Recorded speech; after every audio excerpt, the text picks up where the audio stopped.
Hello everyone, I hope you all are great. In today's session, we are going to cover puzzle. Okay, हम solve करने वाले हैं puzzle and जो कि important होती है आपकी कोई भी competitive exam and if you are preparing for any campus aptitude test. Okay, so this section is very important. So let's start. I'm going to start it from the very basic level so that everyone can understand. Okay, बिल्कुल आपको 2 minutes लग सकते हैं, 3 minutes, इसकी practice अच्छी है but यहाँ पे हम एक्सप्लेन करेंगे. ठीक है, सो लेट्स स्टार्ट. यहाँ पर आपको दिया हुआ है 8 person BDFGK MNO sitting in a row facing north. So जो नॉर्थ फेसिंग है इस तरीके से हम लेते हैं. Alright, this is north. ठीक है, एंड सबका कंडीशन रिप्रेजेंट करने का डिफरेंट हो सकता है. आपको कोशिश करना है कि आप जितना ज्यादा उसको शॉर्ट में कर सकें, बिकॉज हमको इसमें टाइम वेस्ट नहीं करना होता. तो जिस तरीके से आपको कंडीशन समझ में आए आप लिखने का इम्पोर्टेंट उतना ही है. ठीक है, अदरवाइज फिर आप उसको रीड रॉन्ग करेंगे. ठीक है, तो यहाँ पे हमारे पास में बोला है G sit second from one of the end. ठीक है, there is one person sit between G and N. तो ये हमारे पास में डेफिनेट कंडीशन है, तो आपको यहीं से स्टार्ट कर देना है. ठीक है, G sit second from one of the end. ठीक, तो नॉर्थ फेसिंग है और वन ऑफ द एंड से जी जो है वो सेकंड में है. तो जी सपोज यहाँ से सेकंड में हो गया, first, second, third, fourth, fifth, sixth, seventh and eight. ठीक है, तो ये हो गया आपका लेफ्ट साइड से जो जी है वो सेकंड में बैठा हुआ है. राइट साइड से भी तो हो सकता है ना. तो first and second, then third, fourth, fifth, sixth, seventh and eight. ठीक है, अब इसके बाद में क्या दिया हुआ है, जी और एन के बीच में वन पर्सन है. तो जी और एन यहाँ पर तो आ नहीं सकता ना एन, तो यहाँ पर जो एन है वो हमारा आ जाएगा. इसके बीच में वन पर्सन बैठे हुए हैं.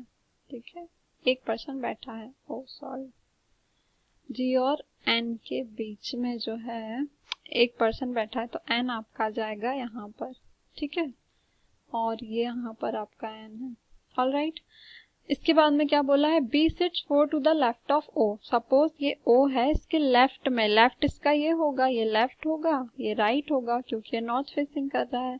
तो 1 2 3 एंड 4. ठीक है, ओ के लेफ्ट में भी जो है वो फोर्थ बैठा हुआ है. Who sits near to N. अब जो ओ है वो एन के पास में है, या तो यहाँ हो सकता है या तो यहाँ की पॉसिबिलिटी है, यहाँ पर या यहाँ पर. इसके बाद K sit second to the right of F. F का राइट कहाँ होगा, इस साइड, तो इसके राइट में क्या बैठा है, के सेकंड बैठा हुआ है. Then the number of person sit to the left of M. M के लेफ्ट में जितने लोग बैठे हैं वो वन मोर. तो हम इसको इस तरीके से रिप्रेजेंट कर रहे हैं. ठीक है, एक ज्यादा है जितने डी के राइट में बैठे हैं उससे. M does not sit near to F. और जो आपका M है वो E के साइड में नहीं बैठा है. ओ सॉरी, F के साइड में नहीं बैठा है, नॉट E, F. ओके, इसको दूसरे हम पेन से रिप्रेजेंट कर लेते हैं. वो जो है F के नियर में नहीं बैठा है आपका. ठीक है, तो स्टार्ट करते हैं. तो कंडीशन जो है हमारी ये वाली डेफिनेट है क्योंकि ये हमें पता नहीं है कहाँ कहाँ आ सकता है. ठीक है, अब एम के आगे कितने हैं, डी के पीछे राइट में कितने हमें नहीं पता. ठीक है, तो डेफिनेट कंडीशन बन रही है आपकी, आप इससे यहाँ से स्टार्ट कर सकते हैं. ठीक है, क्योंकि ये फिक्स हमको दिया हुआ है. सो ओ के लेफ्ट में अब ओ आपका यहाँ आ सकता है, तो 1 2 3 4 ये कंडीशन आपकी हो सकती है. ठीक है, सपोज आपने ओ यहाँ पर रखा तो एक कंडीशन क्या हो जाएगी आपकी, 1 2 3 4. तो बी आपका आ गया यहाँ पर. ठीक है, अब क्या बोला हुआ है, अब हमारे पास में है कि एफ और के के बीच में 1 है और के जो है एफ के राइट में सेकंड है. तो एफ यहाँ आएगा तो यहाँ तो आ नहीं सकता.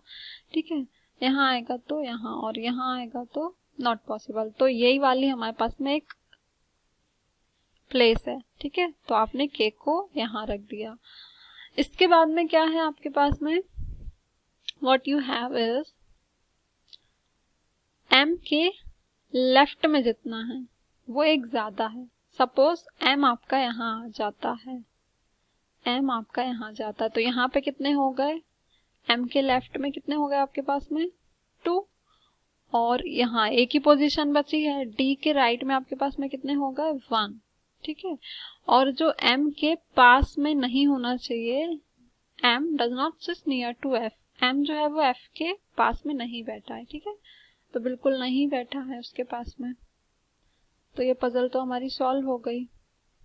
ऑल राइट, तो ये वन टाइम में आपकी सॉल्व हो गई, लेकिन ऐसा हमेशा होता नहीं है, ठीक है। सपोज आप ये वाली कंडीशन ले लेते, है ना, यहाँ भी तो आ सकता है ना, ओ आपने यहाँ रखा होता 1 2 3 4, आपने बी को यहाँ रख दिया। अब आप क्या ट्राई करेंगे इसे फिक्स करने का, तो एफ यहाँ आएगा, के यहाँ आ नहीं सकता, एफ यहाँ आएगा, के यहाँ आ नहीं सकता, तो हमारे पास में एक ये वाली कंडीशन बन जाएगी, एफ यहाँ और के यहाँ, ठीक है। अब आपके पास में एक ये प्लेस बची है और एक ये प्लेस बची है, आपने रख दिया यहाँ m को, आपने रख दिया यहाँ d को, तो ये हो तो गया, लेकिन जो हमारी ये कंडीशन बन रही है क्या कि m के लेफ्ट में एक ज्यादा होना चाहिए जितने d के राइट में, तो d के राइट में तो कुछ भी नहीं है ना, और m के लेफ्ट में कितना है 2, तो ये इसलिए रॉन्ग हो जाएगा इस कंडीशन की वजह से, okay, because of this condition. So इस तरीके से जो हमारा राइट ऑर्डर होगा पजल का वो क्या हो जाएगा आपका, B G M N O F D N K, ठीक है, ये आपका राइट ऑर्डर हो जाएगा। ये बहुत इजी पजल थी, प्री लेवल की पजल थी, ठीक है। एकदम जब आप स्टार्ट करते हैं करना तो आपको स्टार्टिंग में टाइम लगेगा, बट धीरे धीरे आप इसे बहुत इजीली टाइमर के साथ विद इन 2 मिनट्स बिल्कुल बना सकते हैं, ठीक है। तो ये आपका सॉल्व हो गया। अब इसी के बेस पे कुछ क्वेश्चंस होते हैं। क्वेश्चंस कैसे होते हैं, लेट्स सी।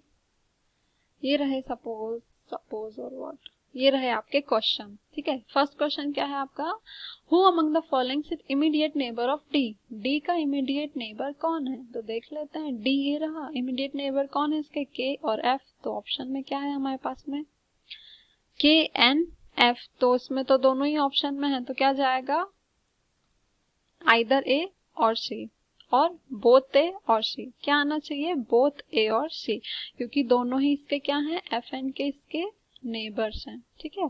सेकंड क्वेश्चन है, हु अमंग द फॉलोइंग से third to the right of M, M के राइट में थर्ड, एम ये है, इसका राइट थर्ड क्या होगा इस साइड, तो फर्स्ट सेकंड थर्ड, तो कौन बैठा है एम के राइट में थर्ड, कौन बैठा है हमारे पास एफ, तो आपका जो आंसर हो जाएगा दैट इज एफ, एफ दिया हुआ है यस, तो बी आपका करेक्ट आंसर हो जाएगा। Then who among the following six one of the extreme end, extreme end पर कौन बैठा है बी एंड के, तो ऑप्शन में देखना पड़ेगा क्या दिया हुआ है ना, बी एंड के, तो के तो है नहीं, बी है ऑप्शन में, तो ऑप्शन सी आपका करेक्ट हो जाएगा। जल्दबाजी में कई बार पजल तो सही बन जाती है लेकिन क्वेश्चन के जो आंसर है वो रॉन्ग टिक हो जाते हैं, ओके, क्योंकि टाइमर चल रहा होता है टेस्ट में, ओके। सो या this is all about today's session. If you like the session please like the video and share with your friends and comment below, okay, कि आपको नेक्स्ट क्लास में और किस टाइप की क्लास जो टॉपिक हैं वो हम कवर करें, okay. So take care, God bless you all.